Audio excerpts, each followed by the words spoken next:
Today I'm doing a little show and tell video about my official Ultraman portfolio, licensed through Tsuburaya and produced by my buddies at Nakatomi Inc. I do a lot of drawing. I'm at the drawing table 4 to 8 hours a day depending on my kids' schedule, right?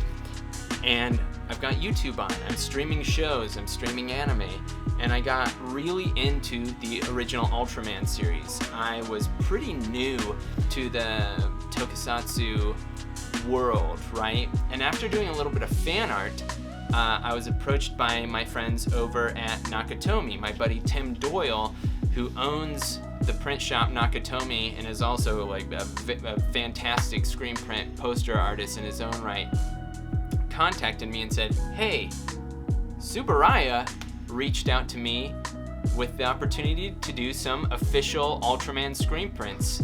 Are you interested? And of course, I leapt at the opportunity, which this is actually pretty instructive. As a independent creator, one of the most important things you can do is just meet people, become friends with people, go to shows. I think that's one of the biggest benefits to conventions. Just go out there, meet people you admire, look for work you're interested in, and just actually become friends with people.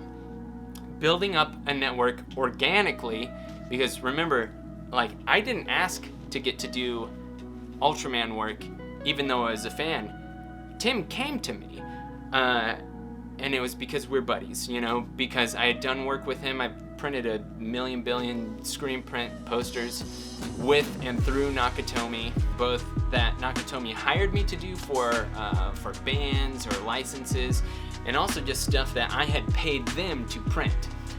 Doing screen print posters is a big part of my business, and for a lot of people who either work in comics or adjacent to comics, doing prints and other type of merchandise is a really fantastic and dependable way of making income and just kind of getting paid to do the type of work that you want to do. So with this Ultraman gig, Tim came to me. Tim offered it to me. It was all because of these relationships that I had built up over the last 10 years, going to conventions, meeting people, just starting to do work with people on very small scale.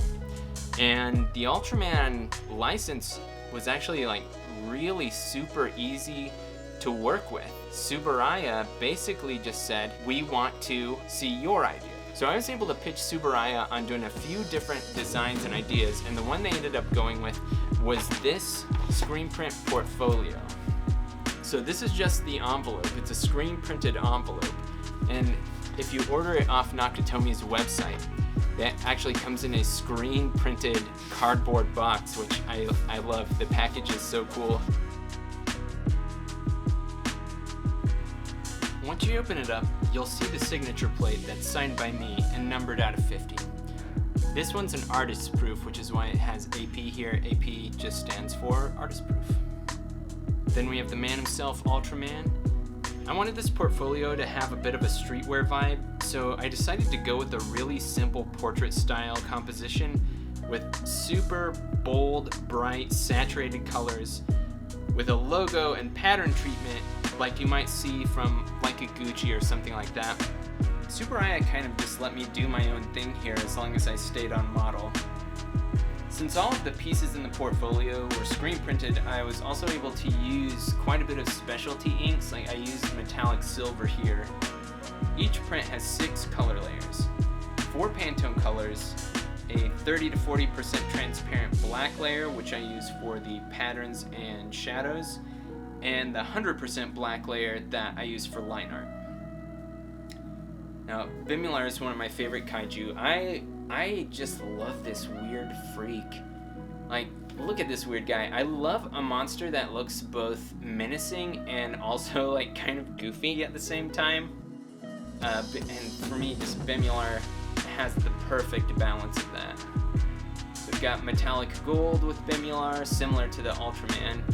And we've got the same 6 colors set up with the transparent black for the pattern and the shading. I tend to use a 30 to 40% transparent black layer on all of my screen prints. And what that does is allows me to have a darker value of every color layer underneath it, instead of just a darker value of one single color if I had picked that as a Pantone color. So you can kind of tell that I drew these when I was starting to really get into Kentaro Miura's Berserk, just because of all the cross-hatching that I used. I really hadn't incorporated cross-hatching into my work at all before Berserk. Just because I had kind of associated it with the early 90s mainstream superhero style of cross-hatching, which is a bit like nonsensical. Like it's all vibes, it's not actual information about light sources or anything like that. Now, of course, there are exceptions to this, like Jim Lee is like fantastic at this. Next we've got Alien Voltan, another cool freak. I used some of the metallic silver here and the same kind of Miura-esque hatching. I actually really like the metallic underlayer I did beneath this kind of greenish blue character. That way when you catch the light right, you have a real nice highlight, metallic pop. We've got Ultra 7. And he's one of the only pieces in the portfolio that I had to do a revision on, which was actually just changing this little jewel, the color of the jewel on his forehead. They even had a Pantone color picked out, so they just wanted me to match the color, which is incredibly easy. And finally, we've got this unique test print. This one obviously has the line art from Bemular, and then you've got the kind of beige layer from Gamora, and Gamora's text in the purple next to that. Behind it, it looks like we've got some color layers from a Tim Doyle print. So each portfolio does come with a totally unique test print. So none of them look the same, and it's just a total surprise which one you'll get. This one has some more Tim Doyle in the background. Ooh, I really like this one. It has a nice kind of maximalist street art vibe to it. Oh, man, I kind of want to keep this one. I shouldn't though. I'm gonna keep it in the portfolio, and hopefully one of you will be able to get it. And then I also have a few pieces of original art from the portfolio left. I did sell some of the original art already, but the two pieces that I have, I think I'm just gonna randomly put them into two of the portfolios, so a couple of you might get a cool bonus if you end up picking one up. And if you are interested in picking one up, the portfolios are available right now, either from Nakatomi at their website, store.nakatomi.com, which they've got the regular edition, which is limited to 50, and I've got an AP edition, which is limited to 25, so they're not going to be around forever.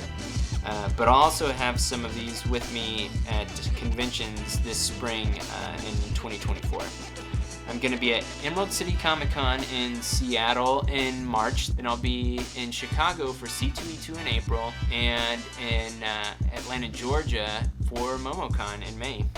So if you're going to be at any of those shows, make sure to stop by and say hi. I would love to hear from any of y'all, and if you do, please tell me that you watch the videos. I'm so curious to start actually hearing feedback from people in the real world. Also, if there are any other conventions you'd like to see me at, feel free to shout them out in the comments. I'd love to know what shows y'all go to. Thank you so much for watching the video. I always appreciate y'all liking and subscribing.